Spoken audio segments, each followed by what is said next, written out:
Trabalhadores do Brasil. Cuba y la revolución cubana seguirían luchando y seguirían resistiendo. Assim sendo, declaro vaga a presidência da República. Sejam todas e todos muito bem-vindos a mais um episódio de Mundo de História.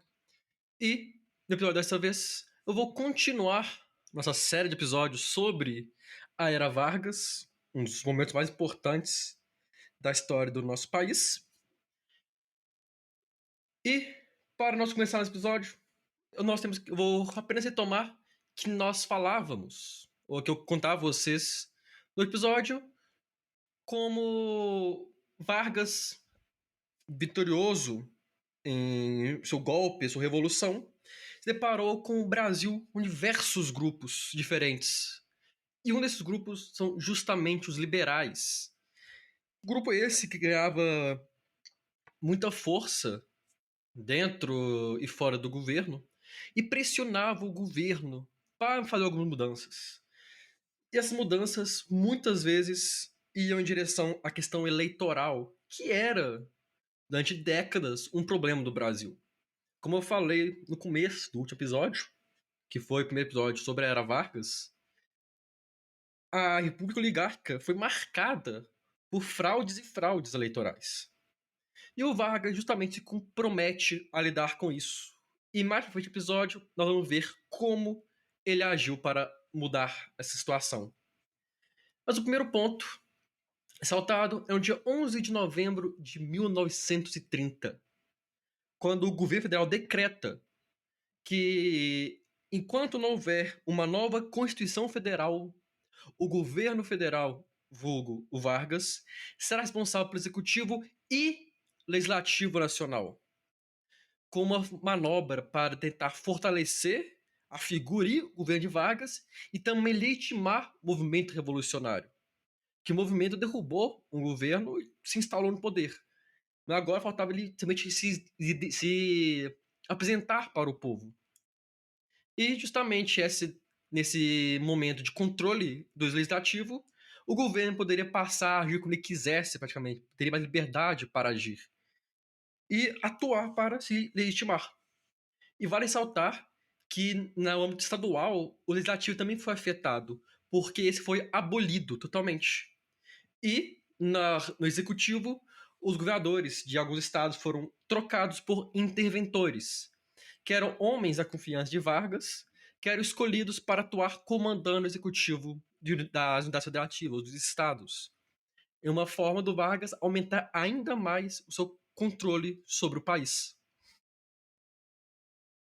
Mas Vargas sabia que ele teria um grande problema se mantivesse longe ou estivesse ignorando a questão operária como os governos anteriores faziam. Não é à toa que ainda em 1930 é criado o Ministério do Trabalho, Indústria e Comércio. Nas palavras do Skidmore, abre aspas, a questão social não deveria mais ser considerada um caso de polícia, fecha aspas.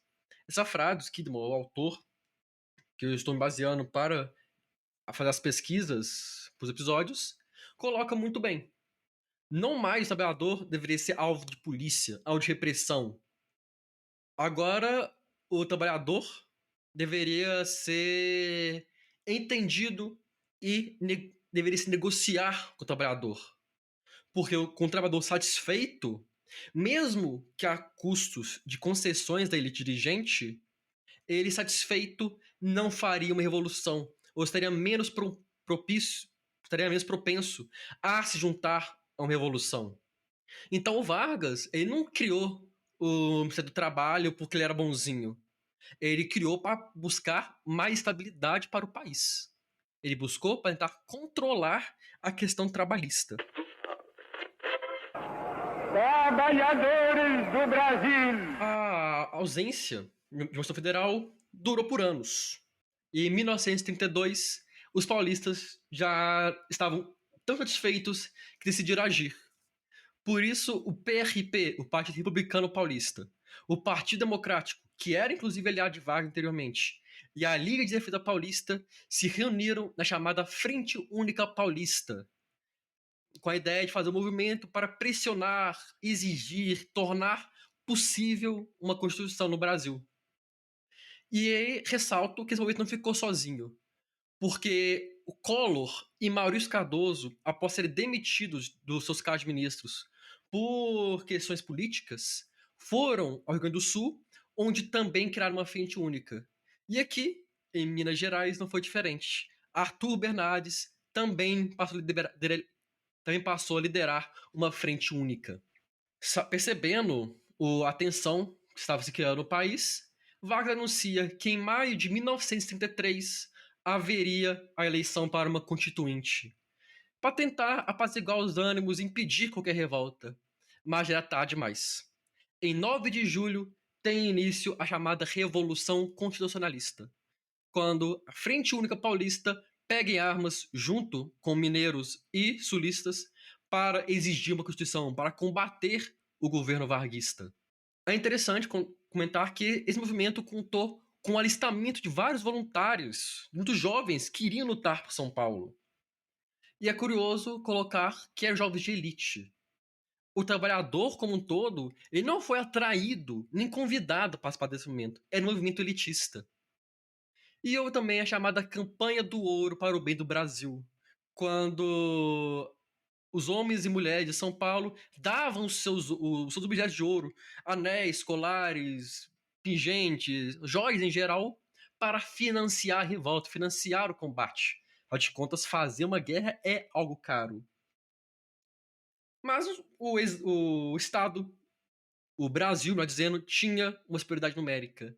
E a situação dos paulistas piorou por um erro próprio. Porque a Frente Única Paulista passou a ter um caráter separatista.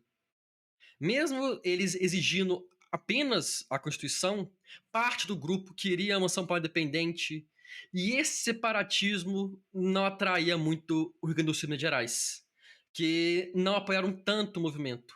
Não é à toa que a revolta constitucionalista é muito mais conhecida pela participação dos paulistas. Mas não quer dizer que o sul rio-grandense e os mineiros não foram combatidos. Pelo contrário, foram combatidos e suas lideranças foram presas. O fato é que as Forças Armadas realizaram um cerco a São Paulo e uma série de bombardeios contra a capital.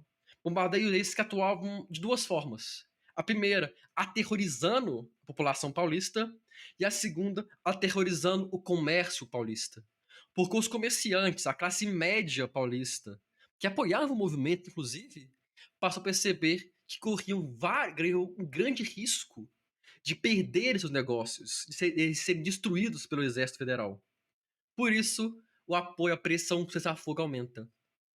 Após 2 meses de cerco, ocorre finalmente a rendição paulista. Vargas vence seus grandes inimigos, vence o movimento separatista, mas ele sabia que tinha que atrair São Paulo para o seu lado também. Tinha que atrair São Paulo para baixo do seu guarda-chuva político. Por isso, ele solicitou que o Banco do Brasil auxiliasse os bancos de São Paulo a se recuperarem da crise financeira que enfrentavam após a emissão de títulos, emissão de dívidas para o financiamento da guerra. Ou seja, ele venceu, reprimiu. Mas também fez um carinho, passou a mão, falou, tá tudo bem, chamou São Paulo para o lado dele. E o fato é, com a vitória governista, com a vitória do governo Vargas, a Assembleia Constituinte seria eleita no dia 3 de maio. Interessante colocar 2 pontos. O primeiro sobre os tenentes, fiéis aliados, ao mesmo momento de Vargas, esses se mostravam não muito abertos a uma eleição. Porque, como eu falei anteriormente no episódio, temiam que uma eleição tão rápida assim pudesse apenas permitir que as antigas oligarquias, as antigas elites, retornassem ao poder. E defendiam que, se fosse essencial para o Brasil uma eleição, que essa deveria ser indireta. E um outro ponto foi que os sindicatos, a classe trabalhadora, contou com dezenas de representantes da Constituinte. Ou seja, os trabalhadores foram ouvidos para a realização da Constituição. E essa fica pronta no ano de 1934. Trabalhadores do Brasil. E eu vou ressaltar alguns pontos nela. O primeiro ponto é que fica decidido que os políticos que compuseram a Assembleia Constituinte seriam automaticamente transformados na primeira Câmara dos Deputados e teriam o poder e a responsabilidade de eleger o presidente da República. Também foi essa Constituição que criou o salário mínimo, passou a colocar o voto secreto e obrigatório para todo mundo mais de 8 anos, menos analfabetos e metade de baixa patente. E quando eu digo voto obrigatório para todo mundo, é todo mundo, porque é com Vargas que o voto feminino é aprovado no Brasil, é finalmente criado, as mulheres ganham poder de voto. A Constituição também proíbe o trabalho infantil e proíbe, pelo menos na teoria, que mulheres e homens recebessem salários diferentes para o mesmo cargo. Então, olha só, é uma Constituição que deu muito aos trabalhadores. Tem muito mais coisa para falar, mas esses são os pontos que eu acho mais importantes. Como os trabalhadores ganharam muito, como a população como um todo ganhou muito. Vargas conseguiu chamar a população para ele. E também é com essa Constituição que a Justiça do Trabalho e a Justiça Eleitoral são criadas oficialmente no Brasil.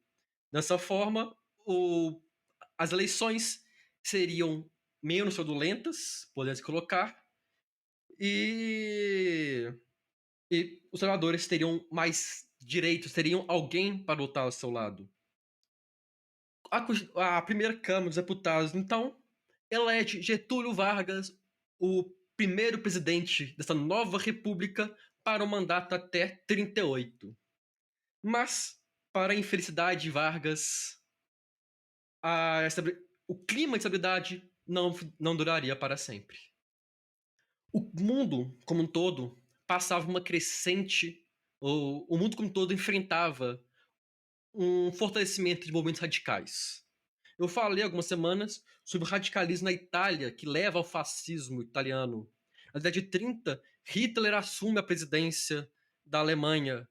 Franco inicia seu movimento armado no final da década de 30 para tomar o poder da Espanha e fazer uma ditadura fascista. E no Brasil não foi diferente. No Brasil, tanto a esquerda quanto a direita se radicalizaram. A extrema esquerda se radicalizou na Aliança Nacional Libertadora, a chamada também ANL, que era um braço armado, por se colocar, do Partido Comunista, que defendia a estatização e o combate ao imperialismo, o que é muito comum nos movimentos de esquerda e extrema esquerda. E eles tinham como uma liderança simbólica o Cavaleiro da Esperança, Luiz Carlos Prestes, que, como eu falei, uma figura fantástica, e eu vou fazer um episódio apenas sobre ele, porque ele merece um destaque nesse podcast. E a extrema-direita se organizou na Ação Integralista Brasileira, AIB, ou no movimento integralista, o movimento da extrema-direita brasileira, o fascismo à la brasileira, depois de colocar, liderado pelo fascista e admirador de Mussolini, Plínio Salgado, chegou até mesmo a se encontrar com Mussolini em sua vida, e o Plínio Salgado era seguido pelos Camisas Verdes. Camisas Verdes em homenagem direta aos Camisas Negras, o grupo de fascista apoiador de Mussolini. Então, sim, não tem nada que mostre que eles não eram fascistas. Quem diz, o integralismo era fascista, era de extrema direita, era autoritário, não. A ação integralista brasileira era fascista. E, como todo fascista, eles eram praticantes da violência política no nosso país. E citando novamente Skidmore, ele coloca que tanto a ANL e quanto a ação integralista foram os dois primeiros movimentos brasileiros realmente ideológicos. Porque a Revolução de 30 não tinha uma ideologia específica. Como eu falei no episódio, era a junção de vários grupos diferentes que tinham como interesse derrubar o sistema oligárquico que existia no país. Mas já a Aliança Nacional e a ação integralista, não, já tinham uma ideologia. Uma ideologia comunista, outra ideologia fascista, Então, são realmente os primeiros momentos, o primeiro momento em que os brasileiros passam a se organizar de acordo com suas ideologias. Vargas conseguiu aumentar o seu poder graças à aprovação da Lei de Segurança Nacional, que passou a determinar os crimes contra o país, que obviamente foi usada para reprimir inimigos políticos e reprimir a oposição política. Sendo que a primeira vítima foi justamente a própria ANL, porque Prestes, em julho, no início de julho, faz um discurso em público criticando ações do governo Vargas, criticando o autoritarismo varguista. Uma semana após o discurso, a polícia invade o quartel-general da ANL, prende diversos líderes. Prestes não é preso nessa invasão, mas é preso posteriormente. E, durante a invasão, foi comprovado, por meio de documentos, que o movimento recebia financiamento externo.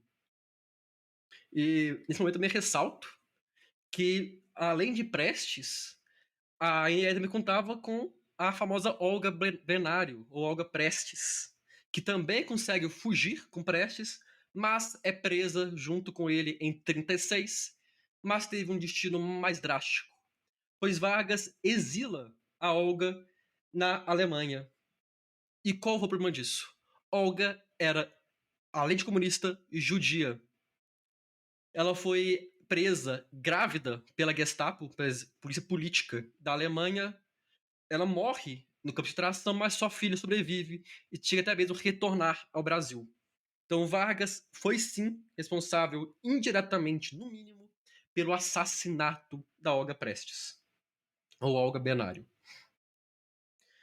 Sobre essa prisão dos membros da ANL e a operação como um todo, aumentou na população o medo do comunismo, porque viram, olha só, os comunistas lá de fora estão adentrando aqui.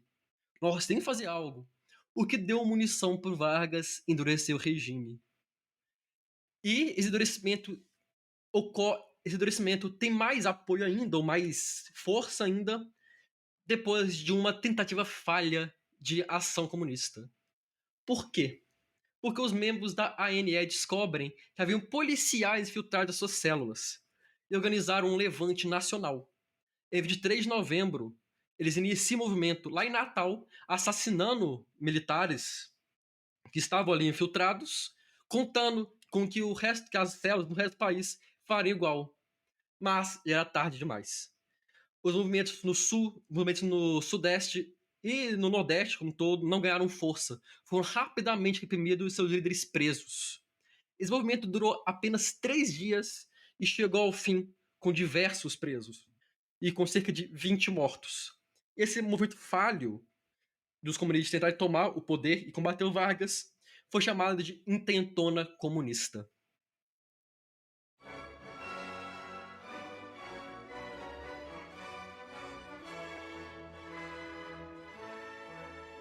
E a resposta de Vargas vem com um pedido ao Congresso. Não um pedido qualquer, mas um pedido para que fosse declarado o estado de sítio do país, o que é aprovado em 26 de novembro e, inclusive, foi renovado por 90 dias 4 vezes posteriormente, para manter o controle do país.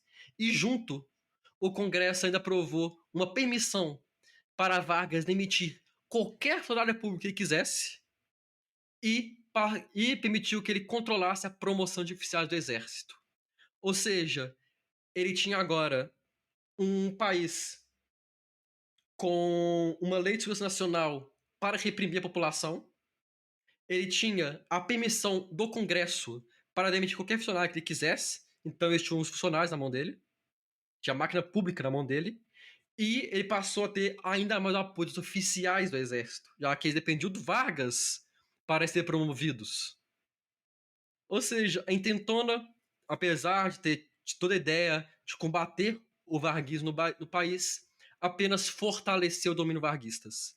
Vargas aumentou e muito o seu controle sobre o Estado e a população brasileira e manteve esse regime vivo. Um regime que cada vez mais tomava contornos autoritários.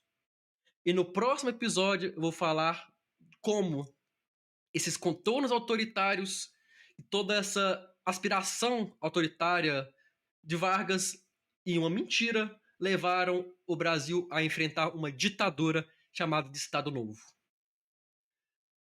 No mais, eu agradeço a todo mundo que escutou esse episódio até aqui. Eu agradeço especialmente ao Dom Ratão, vulgo Felipe, que financia esse podcast. Se você tem condição e interesse, você pode nos financiar lá no Catarse ou mandando um Pix. Todos os dados, informações estão no nosso Instagram, @Mundo de História. Agradeço também a Gabriela Santana, uma grande amiga que está sempre apoiando, dando dicas, toques, sugestões para o podcast. Você que nos escuta também pode usar os comentários no Instagram ou ADM para dar sugestões, críticas, comentários, tirar dúvidas. A ADM está sempre aberta, sempre respondo quando eu tenho tempo. No mais, agradeço a todo mundo que escutou até aqui novamente. Compartilhe esse episódio com seus amigos, colegas, familiares, pai, mãe, avô, avó, titio, titia. Compartilhe no Instagram. Nos siga, inclusive, no Spotify. Para quem não usa Spotify ou nos outros aplicativos. Você pode nos seguir. Você vai receber notificações sempre que eu postar um episódio novo. Assim não vai ficar dependendo lá do Instagram. Mas, muito obrigado a todo mundo. E espero ver todos vocês no nosso próximo episódio. Muito obrigado e até mais. Trabalhadores do Brasil, Cuba y la revolución cubana seguirían luchando y seguirían resistiendo. Assim sendo, declaro vaga a presidência da República.